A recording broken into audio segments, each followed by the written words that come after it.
Hey everyone, welcome to episode 10 and a half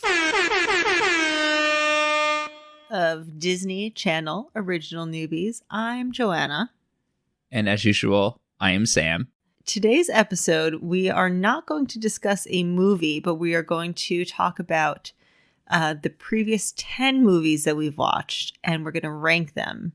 So we're going to go in reverse order from the movie we liked the least. I'm not going to say we disliked, but liked the least, to the movie we liked the most. And we're going to go back and forth. I'll go 10, 10, 9, 9. And we'll see what we agree upon and what we don't agree upon. Before we jump into that, I do want to say a couple things. First, thank you to all of our listeners who congratulated us on our recent nuptials.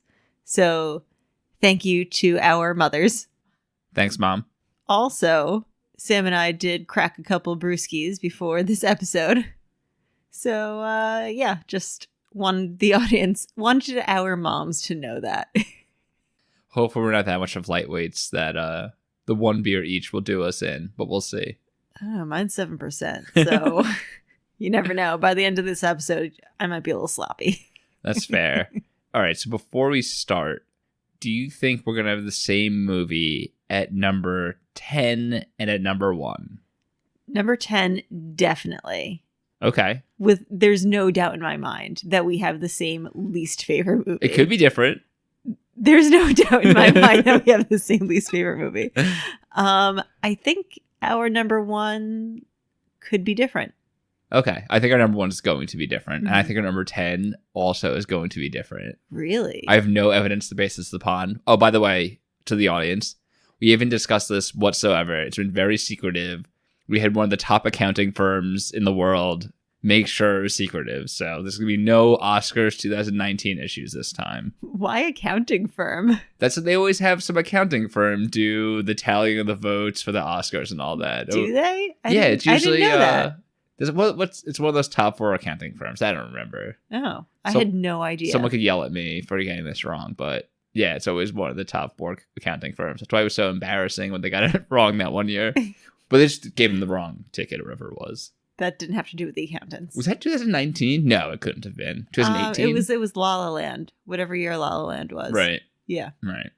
Against Moonlight. Yeah. And La La Land got up there and they were like, bye. It's the worst I've ever felt for Ryan Gosling. You do feel pretty deeply for Ryan Gosling. All right. So how do you want to start? Do you want to go first? Are we going to rock, paper, scissors? Oh, right. We're going to rock, paper, scissors. Yeah. This is great for the audience, so they'll know. Do you rock, paper, scissors, shoot? Or do you go rock, paper, scissors, says shoot? Let's just rock, paper, scissors, shoot. Okay. 1 out of 1, no 2 out of 3 business. All right. You Winner ready? takes You gotta all. raise your hand so I can see it, okay? Rock, paper, scissors, shoot. Oh, I knew 100% I knew I was going rock before we started, and I knew you'd go scissors. That's incredible because I didn't even know I was going to do scissors. My hands just did whatever they wanted to do. So you have to have a mindset beforehand, because when you say rock, paper, scissors, the last thing you say is scissors. So most people start with scissors. Is that real? No, I made that up right now. Okay. But I'm assuming that's real. I just figured you were going to go with scissors. It makes sense. Anyway, Sam won. So he's going to go first. Oh, right. We should have told them. Yeah. Sam right. won. He's going to start off with his least favorite. So I put mine in 3 different kind of tiers. So this tier is genuinely bad movies. It's the lowest tier. And there's 2 movies in this tier for me. What is the lowest of the low? So my lowest is You Lucky Dog. That is also my lowest. And you thought that we were going to have different... I thought it was possible. You seemed pretty confident. Sorry, whatever. So I chose this as my least favorite because the entire movie just felt completely pointless. And a lot of it, you had no idea what was going on because you couldn't hear what the dog was saying. I think that the entire movie, it was just one giant a slapstick comedy because, the main character is acting like a dog the entire time, and the villains are, banging heads the entire time. But there wasn't enough plot to support that slapstick. Yeah, and I think going back, like, it just seemed pointless because why should we care whether or not he gets that money? Exactly. He wasn't entitled to it in the first place. All he was doing was vaguely taking care of a dog, and that was it. Exactly. That would be the lack of plot. And, like, the kids who were the worst are still more entitled to that money. Or the nephews, or right, the nephews and the niece. Yeah. They're way more entitled to the money, despite how much of assholes they are, than this one guy who can sort of talk to dogs, who was lying, first of all, and was a scam artist. I don't think he was completely a scam artist. He Because was at one up until that time, point. he could talk to dogs. Sure. But he was making money off of people bringing their dogs to him, and he was just sleeping and eating meatball sandwiches or whatever. Yeah, that is 100% true. Did not like the movie. Couldn't think of a redeeming quality. And there's no stakes. Worst case scenario, he's just Well, there were a literally lot the of same. stakes, actually, for the dog. They did buy a lot of stakes. Yeah. I guess I'll take that back. There were too many stakes. They weren't high enough, though. Very low stakes. If they were too high, the dog wouldn't be able to reach them, True. Sam. No, you're right. You're right. All right. So we had to say number 10. So what was your number 9? Number 9 was Can of Worms. Also my number 9. All right. So why was it your number 9?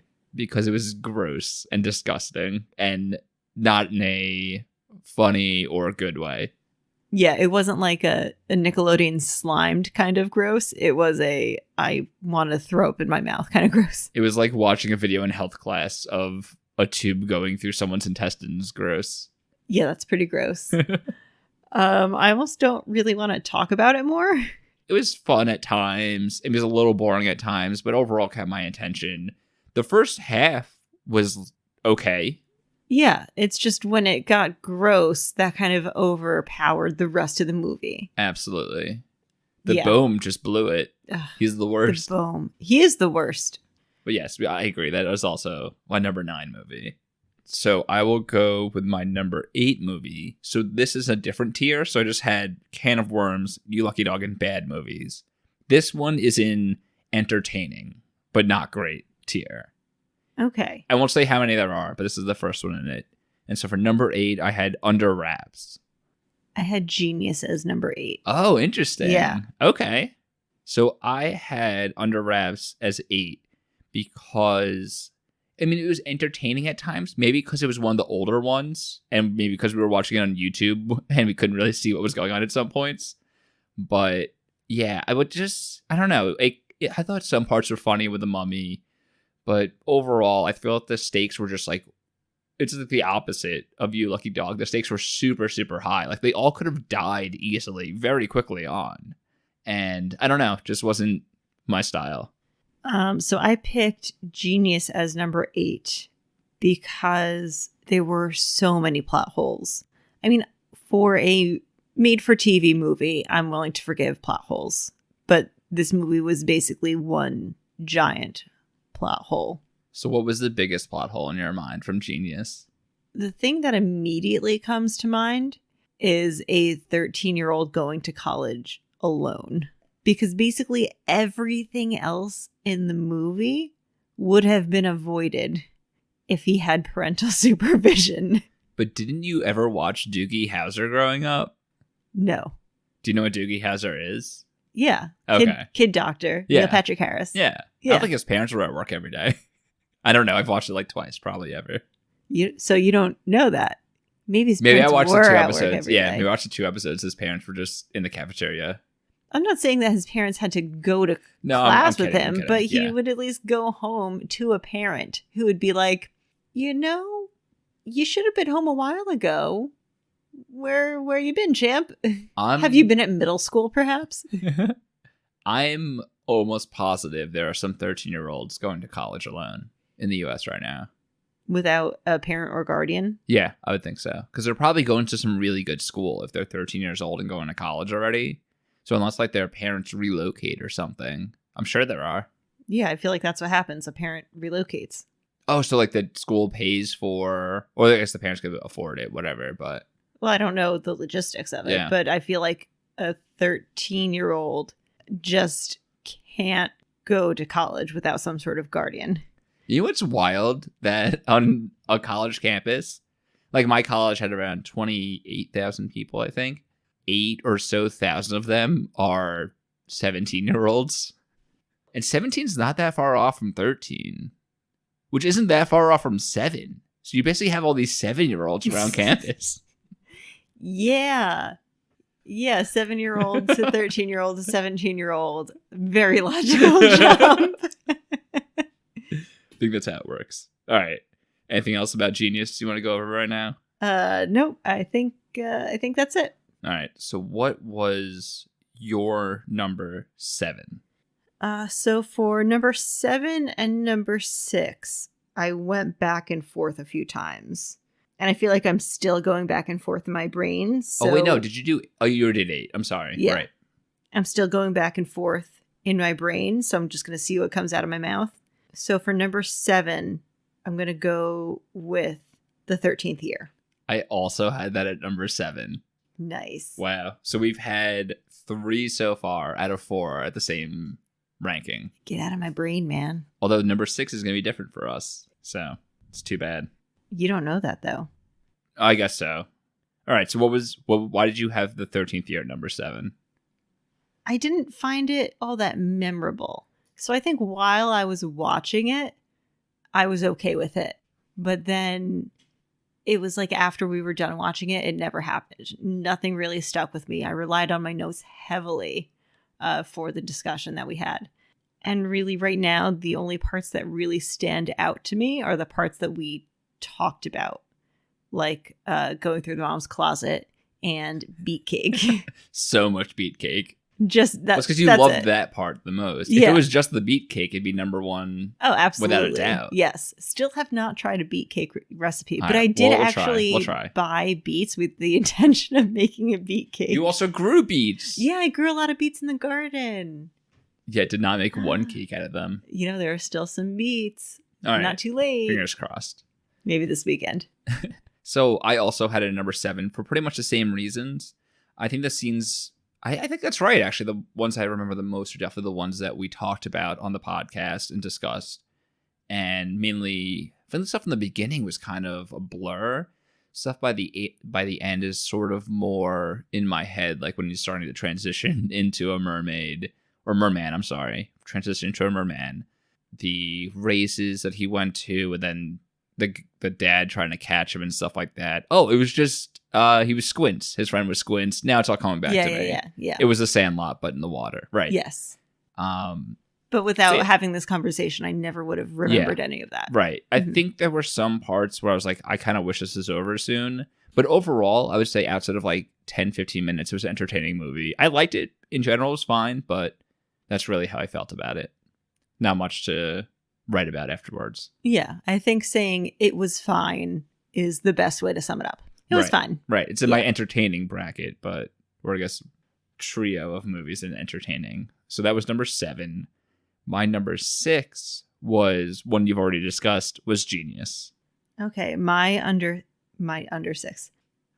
number 6 was Under Wraps.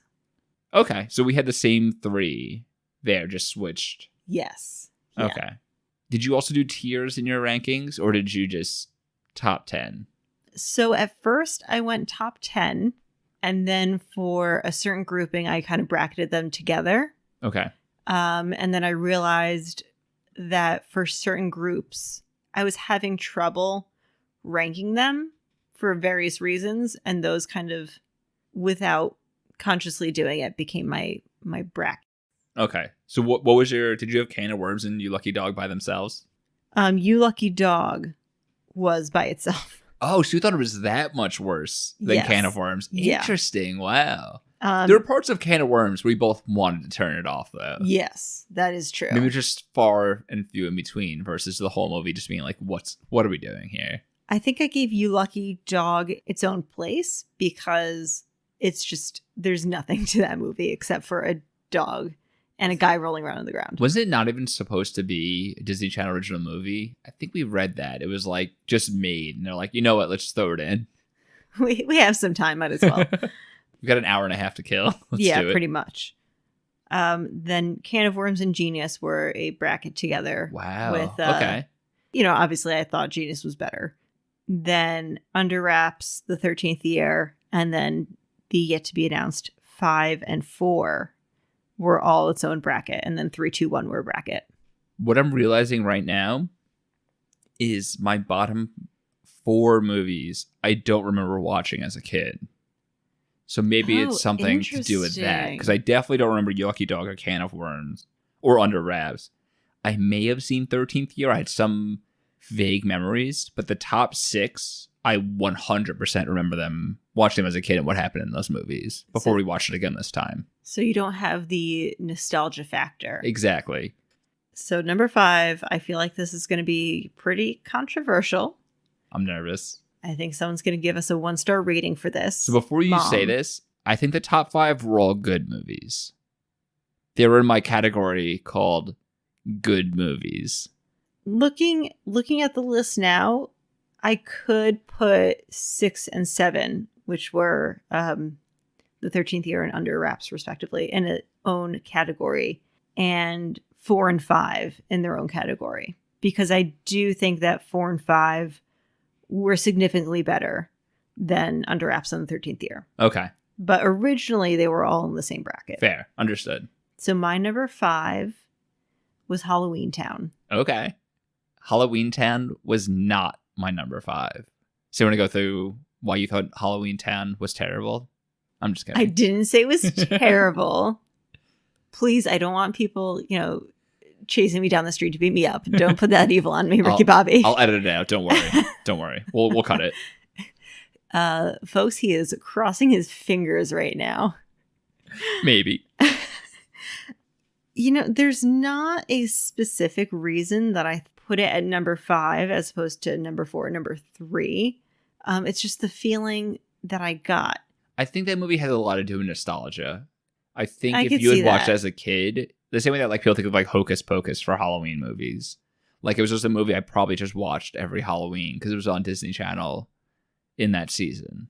And they did the 30 days of whatever Halloween they would do. Right. I mean, I can see why people really like it because of, Marnie's a pretty strong character. She has her brothers and sisters' support. They go on a pretty wild adventure. The costumes are fun. The costumes are fun. The whole new universe kind of thing is pretty cool. Yeah. But it just, I don't know. It just wasn't, it wasn't my favorite. Okay. That's totally fair. Yeah. Totally fair. Before we rewatched these movies, I definitely would not have had this movie this low down. I would have had it higher. Not Halloween Town, the one I'm about to say. Right. So number 5, I had Brink. Wow. Yeah. And Brink was probably, almost certainly, in my top 3 of all Disney Channel original movies, thinking back to when I was a kid. So the fact that it's number 5 right now, out of the top 10 we've watched so far, is kind of wild and just shows how stacked the first 10 movies are. So, since you know which movies are coming up, do you think that most of your favorite movies have been in the top 10 of all the Disney Channel movies that you've seen? I think if I had to guess, I would say 5 of my top 20, maybe in the first group. But there also was a time that, they're still doing Disney Channel original movies now, and I haven't watched Disney in 15 years, 10 years. So... Really? Only 10 years? You were watching when you were 4 21? years. 2.5 years? So I don't know. I'll have to check. There's definitely some that come to mind that I really liked that we haven't watched yet, obviously. But it might be just that I have to hear the name of it to kind of have it click. Be like, oh, right, I like that one too. But Brink was definitely in my top, for sure. It had, I think, again, it had to do with the stakes. The stakes didn't feel that high whatsoever. And it just felt like, as I grow older, I realized that when I'm reading, young adult fiction and watching movies for young adults and things like that, or more like teenagers, I just get frustrated when teenagers do dumb things that could easily be worked out with just one conversation with one person. And it really gets me angry. And I think that's what I felt about this movie. Although I still really, really like it. And I would certainly watch it again and again and again. Side note to the listeners, when reading young adult fiction, it is so important to put yourself in the mindset of a teenager and imagine that you were experiencing these emotions and these experiences for the first time. Just throwing it out there. I can't do it. It's not my character to do. You'd make a terrible teen librarian. Good. And yeah, I just felt that Brink just could have talked to his friend to be like, hey, I need the money. Although he kind of did with the one girl later on that was his friend. But besides that, I mean... And she kind of put him down. Yeah, I mean, but he also lied to them before that point, and she almost died. So I think that may have had to do with it. Like, just be upfront. And like with his parents too, it could have been a simpler conversation. I don't know. The parents were less understanding, I guess, at first until the father really had to talk with him. But that's really my gripe with that movie. And I think it had less to do with how teenagers would actually act and just more like lazy writing, I would say. Okay. I think that's a fair analysis. All right. So you said Halloween Town for number 5? Yes. All right. So for my number 4, I have Halloween Town. My number 4 was Smart House. Wow. Mm-hmm. I'm surprised you have Brink higher than Smart House. Yeah, I do have Brink higher than Smart House. Very what are you going to do interesting. about it? So tell me about why you have Smart House in number 4. I thought it was very clever. I could tell that the director and the screenwriter, they did their work. A lot of research. Yeah, a lot of research on futuristic technology. Which they nailed. Yeah. I mean, other than the banana orange smoothie maker. And the floor cleaning. Although Roombas, maybe. That's true. Who knows? Ooh, wave of the future. A lot of that stuff is happening. So that was kind of cool to see. I thought the acting was pretty good. I thought it was a fun premise. I thought the motivation of a lot of the characters was believable. And I thought they really thought out, how kids would feel in various situations. Yes. And I think it was less about, it didn't have the same thing as in that it had in Brink. With a kid could have had one easy conversation. Here, it was just this kid just went behind, had a real good motivation for it because his mom wasn't there anymore. Went around his dad's back, and which makes sense for a teenager. Nothing could have been resolved in one conversation because he had multiple conversations with his dad. It was a new woman coming into the house, 2 new women because of the Smart House too, with Pat, of course. And I think it was a realistic portrayal of teenagers and how they feel and how he felt. He had to be like another kind of man of the house. And yeah, I liked Smart House a lot. It was good. Yeah, agreed. Smart House was good. Yeah. These top 5, I'm telling you, are good movies. Yeah. Although, actually, the more I think about it, I think 3, 4, and 5 I'm going to have as good movies. And 1 and 2 are going to be great movies. Ooh. Yeah. I'm excited for your 1 and 2 now. I bet you've seen them too. So, we already discussed Halloween Town. I think a lot of it might have to be just watching it as a kid and thinking about that when thinking about Halloween, which is why I liked it a lot more. So my number 3 movie, which you just discussed, I had Smart House. And I had Brink. Okay, so we had the same 3 through 5. Yes, and Brink and Smart House were very close. I think I picked Brink because it stood out to me more. Meaning that I just remembered more of it. And, we'd watched that one first. So the fact that I remembered more of it when watching it way before Smart House, Yeah, it was your introduction to Disney Channel Original Noobies. No, High School Musical was my introduction. It was your reintroduction to DCOMs. So before this, High School Musical was my absolute favorite Disney Channel. Have you seen the second movie. one? Have we discussed this? I think I have, but I don't remember. Okay, well, we'll get to it eventually. Yeah, in 10 years, we'll get to it. I think I picked Brink for number 3 because I liked the friendship dynamic between Brink and his group. I like that they, in a way, stood up to him, even though he was kind of their group leader, and they were able to function on their own. They weren't completely dependent on Brink. Yeah, that's a good way to put it. And it was also like a good portrayal of how teenagers hang out with each other and how they really interact with one another that some of these other movies didn't really do a great job of, I would say. Yeah.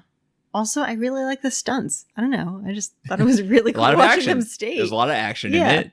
Yeah. So, Brink's a really fun movie. It is a fun movie. It made me happy. It's fun and like not that serious and pretty lighthearted. So it's a good movie to watch, to have a good time. Yeah. It's like a good, fluffy popcorn, sit on the couch on a rainy day movie. Yes. Yeah. Which is funny because like I thought the stakes in You Lucky Dog weren't high, but at the same time they weren't that high in Brink. But it was more fun to watch. It was just a much more enjoyable experience, and it wasn't boring. I feel like the stakes in Brink were higher from the perspective of the characters, because they're trying to get into this professional skating magazine. Yes. And for Brink himself, he's trying to help his family out. Yeah. I mean, they had the calculator at the kitchen table. I mean, that's when you know it's serious. Yeah. I mean, he overheard his family talking, so it's going to be bad. Yeah, I think the stakes in Brink were higher than in You Lucky Dog. Yes, I agree with you on that point. So that was our 3 through 5. So we have the top 2 that are the same. So now do you think we have the same number 1? We might. Okay. We might. I think we might. The more I think about it, I think we have the same number 1. All right, so number 2. Do you want me to go or do you want to go? Did I start off number 3? I don't even remember. I don't remember whatsoever. You share your number 2 first, and I'll share my number 1 first. It'll be a really big surprise. Oh, that's fun. Yeah. All right, so number 2, I had Xenon, Girl of the 21st Century. That's what I had for my number 2. Oh, so we have the same top 2 also. Yeah. Same bottom 2, same top 2. And pretty close for the middle. Oh, yeah. I think everything at most. I think the only thing it was just flip-flop for most of them. Yeah, I think just Under Wraps and Genius were 2 off, and everything else was 1 away, I believe. Unless you had Brink 3? Yeah, Brink was okay, so that was 2 off, too. But otherwise, pretty much the same. I mean, I guess it can't be that far off because there's only 10 movies. And 2 were terrible, and 2 were really good. So I was Xenon, your number 2. So I had Xenon, my number 2. It had less to do with Xenon and more to do with Johnny Tsunami, I think. Which, and by the way, Johnny Tsunami is both our number 1 right now.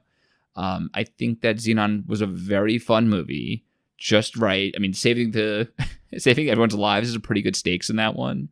I think that it was fun. It was, the outfits were outrageous. The witticisms, I would say, and the terminology and the slang that they used was pretty funny. I think there was very good acting in that movie. I mean, yes, the parents I agree. The parents were okay, but like, she's a great actress. Obviously, Raven Simone's a great actress. So just very good acting. I mean, the hairstyles were outrageous, and they just did a really good job, I thought. Yeah, I agree on all of those points. It was a fun movie. It was Zoom, nice. Zoom, Zoom. Also, oh, I failed so to mention. catchy. Very catchy. You were singing it in the shower the next day, I heard. I've been singing in the shower every day. Yeah, just a fun movie to watch. Again, the screenwriter definitely did his work with futuristic technology. Definitely. It was cool to imagine outer space living. And, well, their remote learning right now was a little too close to home. Too on the news. And also Chelsea Clinton being president. Yeah, which could still happen. We don't know. We got 30 years for it. Yeah. Yeah, just an overall fun movie. And again, it was a situation where for a lot of the issues, Xenon did try to get help. And she did try to go to the adults in her life. And for whatever reason, they said no. So then she genuinely felt like she had to take things in her own hands. Totally agree. Didn't have to fall in the same trap of having teenagers doing dumb things just for the sake of progressing the plot. Yeah, did a good job of actually having some issue for the teenagers. They tried to address it. It fell on deaf ears like The Boy Who Cried Wolf. And so they had to take it into their own hands. So it's a much different situation than other movies that do the same thing. Also really cool portrayal of someone who has lived in space her whole life, making their way to Earth and experiencing all these different things for the first time. It was great. Yeah. And the kids that she became friends with and stuff like that. It was overall a good movie. Yeah, I enjoyed it. It was fun. I would watch it again. Me too. Maybe we should watch it again before Xenon the Sequel. Oh, maybe. Just to get reacquainted with all the characters. Yes. I don't think I've ever seen the second one. Ooh, we're going to experience it together. It'd be very fun. Okay. So now number 1 on both of our lists, Johnny Tsunami. I was supposed to announce it. All right. I take it back. I forgot. What was number 1? So number 1 on both of our lists, Johnny Tsunami. I think I'm hearing double. I don't know what you're talking about. 4 Johnny Tsunamis? Johnny. So, real briefly, I felt this was, I wouldn't say by far the best one. I think that this and Xenon were very close. I liked the backstory that you learn throughout the movie. I think there was a lot of emotion in this movie, which is different than the other ones. I mean, the other ones are like small issues that someone has to get over, some sort of roadblock, and they kind of work through it. Here, there was like legitimate, like he's moving to a different community altogether. He's facing, I wouldn't say racism specifically, but at least some classism that's going on. And there's a very big, like heavy topics to be discussed in a children's movie, or I guess a young adult's movie more than a children's movie. And I think they addressed them like very well and didn't put like kiddie gloves on and say, oh, they have to beat this bad guy to do this. They actually had to get through these like some struggles and like work together as a community to really fit in. And even his interactions with his grandfather were so great, just like the familial relationships there. It was different than most of these other movies, and it was a legitimate movie. Like I would have in the theater, that would have been like, yeah, it's a real movie. It's not just a made-for-TV movie. Exactly, yeah. Not like a Lifetime, whatever movie. So no, I agree. I think it was really well done. I think they touched on, again, so many issues that are not typically in children's or teen movies that are important. And it's really nice to see different types of families represented, different types of kids represented, different types of living situations represented. I thought pretty good acting, and great acting. This was one of the few movies that made me wonder about the secondary characters. So not just, Johnny and his situation, but also like I wonder how Johnny's dad felt when he was growing up with Johnny Tsunami as his father, and what was, that situation like. Things like that. And that was an interesting thing to think about. You want to know like how Xenon was growing up because of like her dad being the dean. You wanted to know about his friend that he got the octopus kind of the octopus hat from. Yeah. You want to know about them. Yeah. You met that kid's father. Like, in how many of these movies do you see any parents of any children? Except for the main character. Right. Yeah. They're like, oh, we never see the parents because they're boring. We don't want them in this. But here, there's a lot of family relationships for Johnny. And all of the characters. You had 2 other parents from different characters. So I think they did a really good job of that. And it was still really fun. At no point was I bored when watching it, which is a good thing for these types of movies. And yeah, it was just a great movie overall. And again, really good stunts.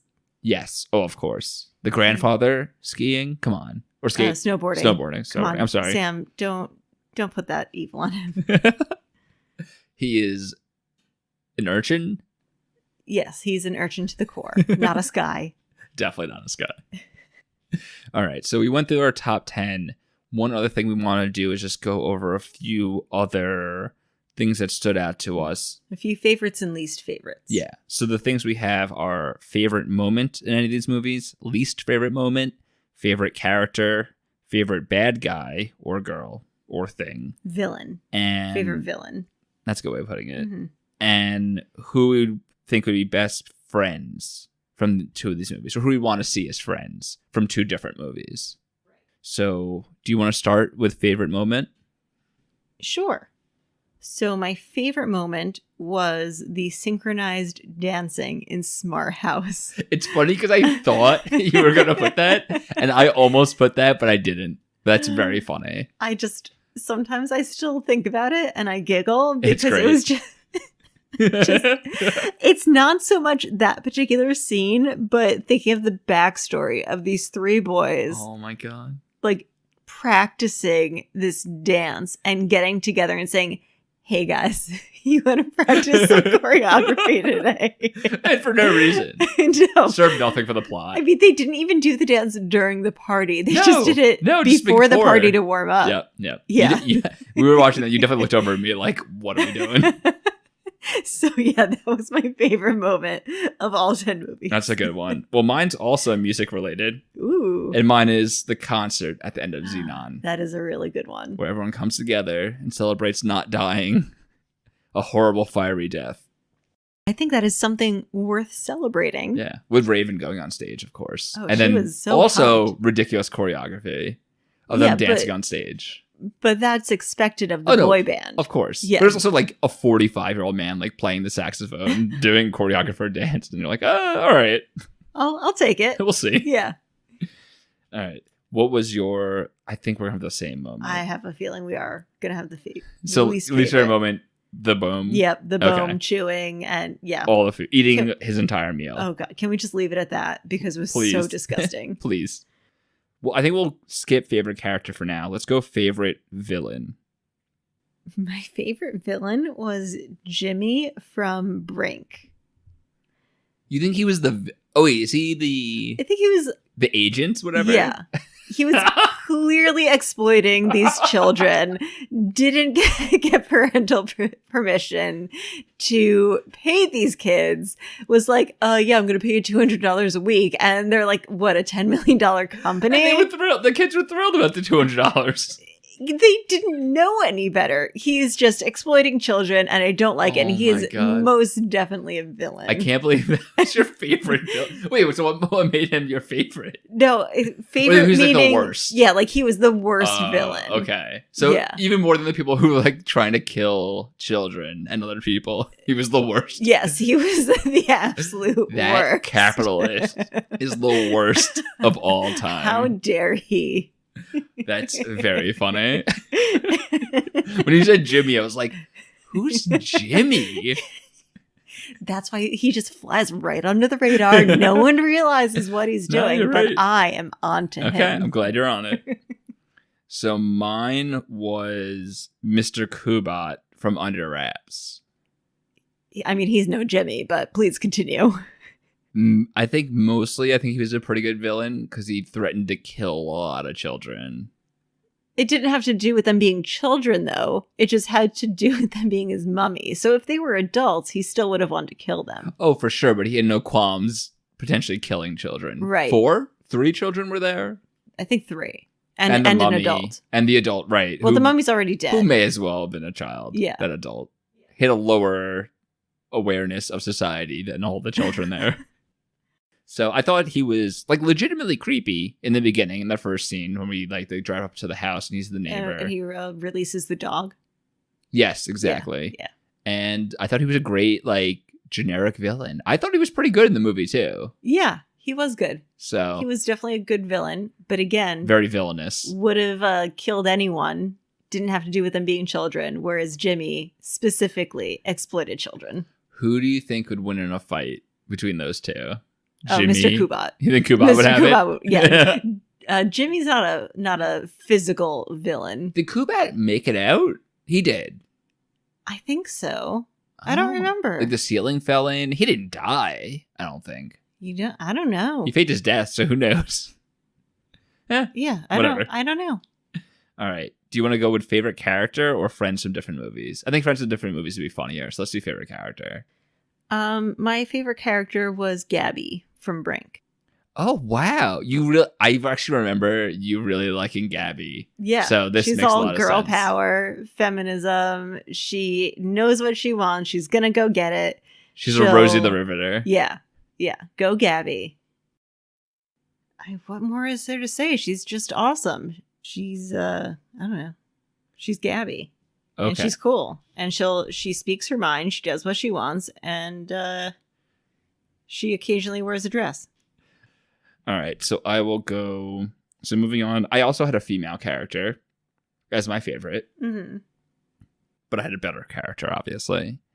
I don't even know who you're going to say, but I already disagree. That's very disrespectful, and you're going to take it back in a second.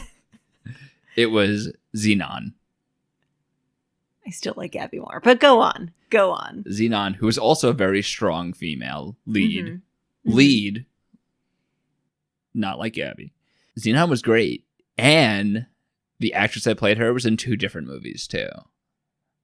And in both movies. Well, she was like kind of the opposite in both movies, which is kind of funny. But she was very annoying in Xenon and annoyed everyone around her, except for Raven.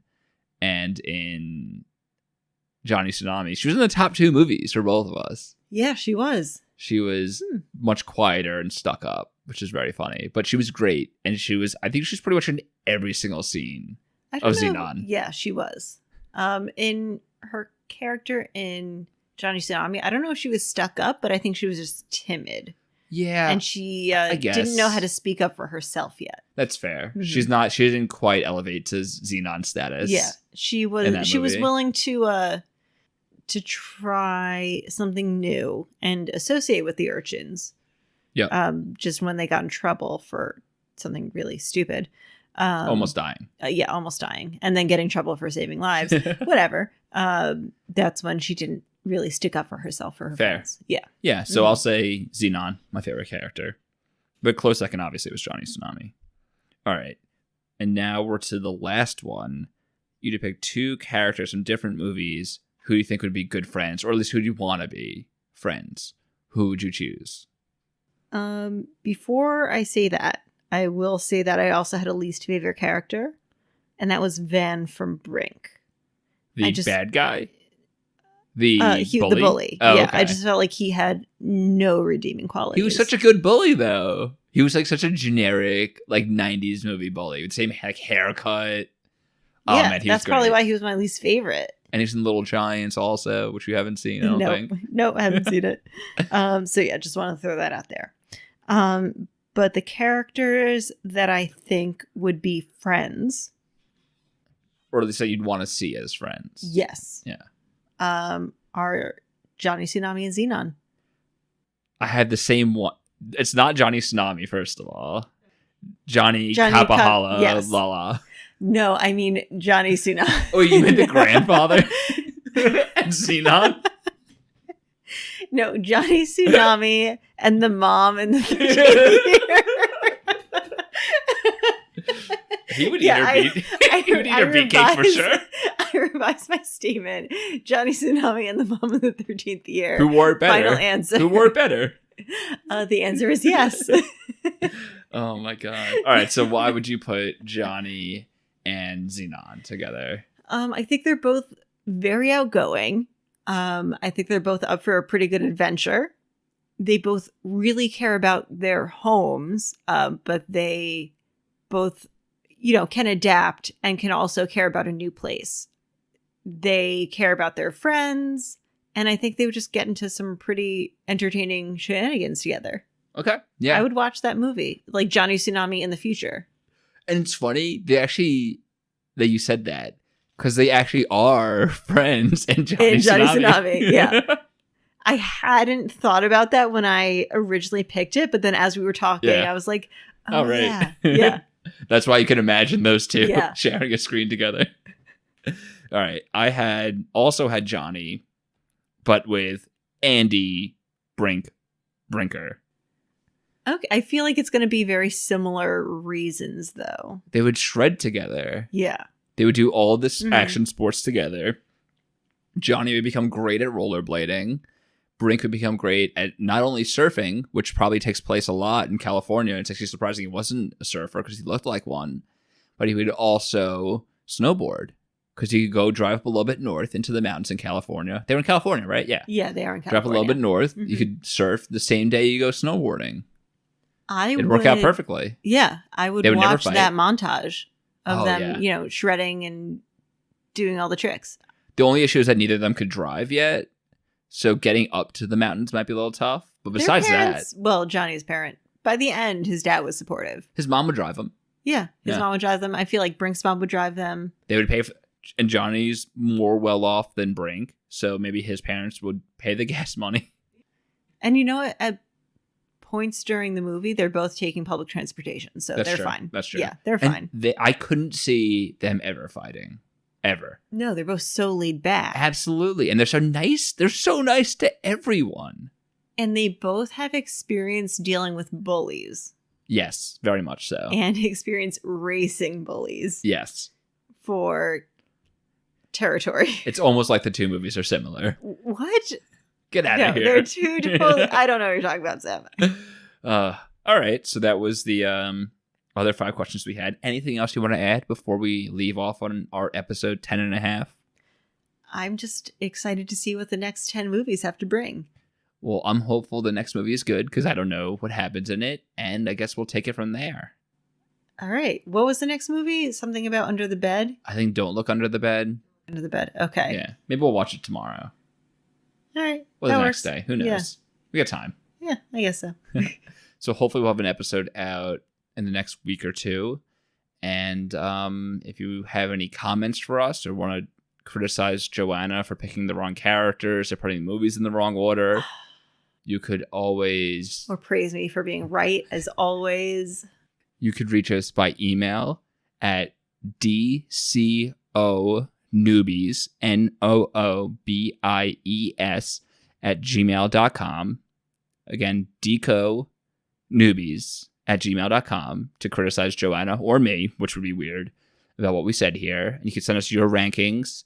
And we look forward to going on to some more movies. You can also check us out on Instagram at Disney Channel Original Noobies. So that's at Disney Channel Original Noobies. And if you'll recall, in our last episode, we talked about the really sweet sweatshirts that we have. So follow us on Instagram and you can see those sweatshirts. Which we're both wearing right now. Right now. And I am very warm. Are you? I'm comfortable. Oh, okay. So this is normal for us. Yeah, this is very normal. All right. Sweatshirts are not for sale. Sorry. Maybe one day. We'll see. All right. So we'll leave it off there and we'll catch you guys sometime soon. Au revoir. That's French, right? Yeah. I'm trying to think of a catchphrase from one of the movies. Zetus Sapidus.